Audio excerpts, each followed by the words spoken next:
নমস্কার বন্ধুরা, ভারত এবং বাংলাদেশের মধ্যে যে প্রথম টেস্ট ম্যাচ চলছে এখন, আজকের কিন্তু তৃতীয় দিন এবং চেন্নাইতে এই ম্যাচ হচ্ছে। তো তৃতীয় দিনে কিন্তু আমরা দেখেছি যে কালকে ভারত কিন্তু অনেকটা বিপদের মুখে ছিল এবং 81 রানে 3 উইকেট পড়ে গিয়েছিল। তো যার ফলে কিন্তু ভারত কিছুটা অন্তত চাপে ছিল। সেই চাপ থেকে আজকে সকাল থেকে যখন ম্যাচ শুরু হয় তখন ভাবা যাচ্ছিল যে ভারত যে চাপে আছে, বাংলাদেশ বোলাররা তাই ভারতীয় ব্যাটসম্যানদের ওপর কিন্তু চেপে বসবে এবং হয়তো ভারত বেশি বড় স্কোর করতে পারবে না। কিন্তু তারপরে দেখা গেল যে ভারতীয় ভবিষ্যৎ বলে আমরা যারা জেনে থাকি যে শুভমন গিল এবং ঋষভ পান্তকে নিয়ে যদি কথা বলি, ঋষভ পান্ত কিন্তু প্রায় 2 বছর পরে কিন্তু টেস্ট ক্রিকেট খেলতে লেগেছে এবং তার যে একটা মেজর অ্যাক্সিডেন্ট হয়েছিল, যে তিনি মৃত্যুর হাত থেকে কিন্তু বেঁচে এসছেন। তো যার ফলে হয়তো তিনি ক্রিকেট খেলতে পারবেন কি পারবেন না সেই নিয়ে কিন্তু একটা সংশয় ছিল।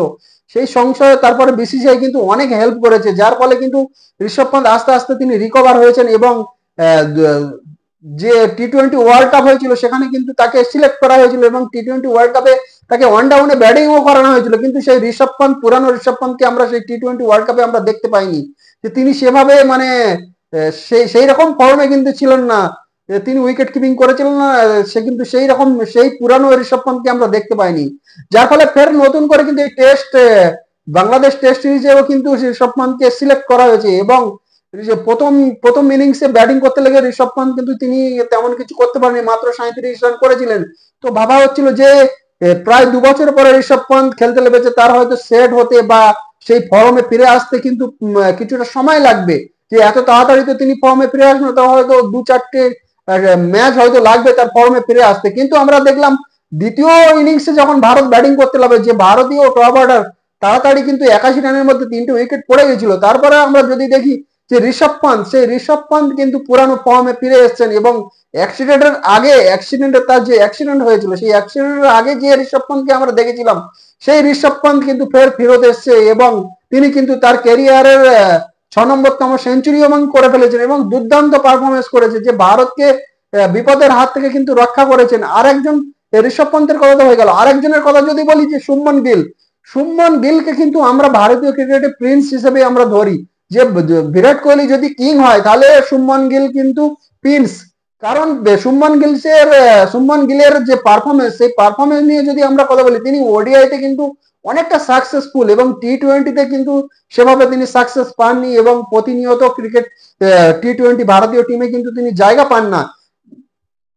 তো টেস্ট টিমে এখন প্রতিনিয়ত তিনি জায়গা পাচ্ছেন, কিন্তু তিনি প্রথমে ওপেনিং করতেন এবং তারপরে যশস্বী জয়সওয়াল যখন টিমে এসছে, তার যশস্বী জয়সওয়ালের কারণে তাকে কিন্তু শুভমন গিলকে অন ডাউনে ব্যাটিং করতে হয়। যে অন ডাউনে ব্যাটিং করে সেই যে ওপেনিং শুভমন গিলকে আমরা যে ফর্মে আমরা দেখতাম, এই অন ডাউনে সেই শুভমন গিলকে কিন্তু আমরা সেভাবে কিন্তু দেখতে পাই না। হ্যাঁ, তিনি রান করেন, মাঝে সাঝে কিছু রান করেন, প্রায় মানে প্রতিনিয়ত প্রত্যেকটা ম্যাচে কিন্তু সেইভাবে শুভমন গিলকে দেখতে পায় না। এবং এই বাংলাদেশের বিরুদ্ধে প্রথম ইনিংসে যদি দেখি, শুভমন গিল কিন্তু শুধু মাত্র 0 রানে আউট হন এবং তো তাই নিয়ে কিন্তু একটা কোশ্চেন মার্ক তৈরি হয়েছিল যে শুভমন গিল কবে পারফরমেন্স করবে। এর আগে ইংল্যান্ড সিরিজেও আমরা দেখেছিলাম তিনি মাত্র একটা সেঞ্চুরি করতে পেরেছিলেন, আর একটা হাফ সেঞ্চুরি ছিল। তারপরে 4টে টেস্ট সিরিজ, 4টে ম্যাচের যে সিরিজ ছিল সেখানে কিন্তু একটাই সেঞ্চুরি ছিল মাত্র এবং একটা হাফ সেঞ্চুরি ছিল। যার কারণে শুভমন গিলের উপরে কিন্তু একটা কোশ্চেন মার্ক তৈরি হচ্ছিল যে শুভমন গিল আর কবে পারফরমেন্স করবে, যে আর কতদিন তিনি এইভাবে মানে করবেন, এইভাবে চলবেন, যে আর কবে তিনি পারফরমেন্স করবেন। কিন্তু সমস্ত কিছু প্রশ্নের উত্তর কিন্তু তিনি জবাব দিয়ে দিয়েছেন। তিনিও কিন্তু তার ক্যারিয়ার 5ম সেঞ্চুরি করে ফেললেন এবং ভারতের যে একটা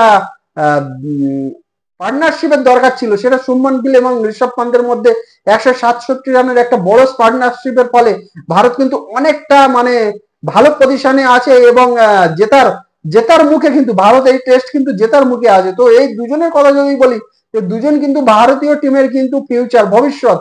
এরা দুজনে কিন্তু আগামী দিনে কিন্তু ভারতীয় ক্রিকেটে কিন্তু রাজত্ব করবে এবং এটা ধরে নেওয়া যেতে পারে। শুভমন গিল আছে, ঋষভ পান্ত আছে, যশস্বী জয়সওয়াল আছে, এরা কিন্তু আগামী দিনে ভারতের ক্রিকেটে কিন্তু রাজ করবে। তো সেই হিসেবে দুজনের উপরে মানে অনেকটা প্রত্যাশা ছিল, সেই প্রত্যাশা কিন্তু তারা পূরণ করতে পেরেছে এবং দুজনেই কিন্তু সেঞ্চুরি করেছে। তো যার ফলে সেই আমরা ঋষভ পান্ত, সেই পুরানো ঋষভ পান্ত অ্যাক্সিডেন্টের আগে যে ঋষভ পান্তের খেলা আমরা দেখতাম, যে সেই খেলা দেখে আমরা মুগ্ধ হতাম, সেই ঋষভ পান্তের খেলা কিন্তু আজকে দেখতে পাওয়া গেছে। সেই পুরানো ঋষভ পান্ত কিন্তু ফিরে এসেছে।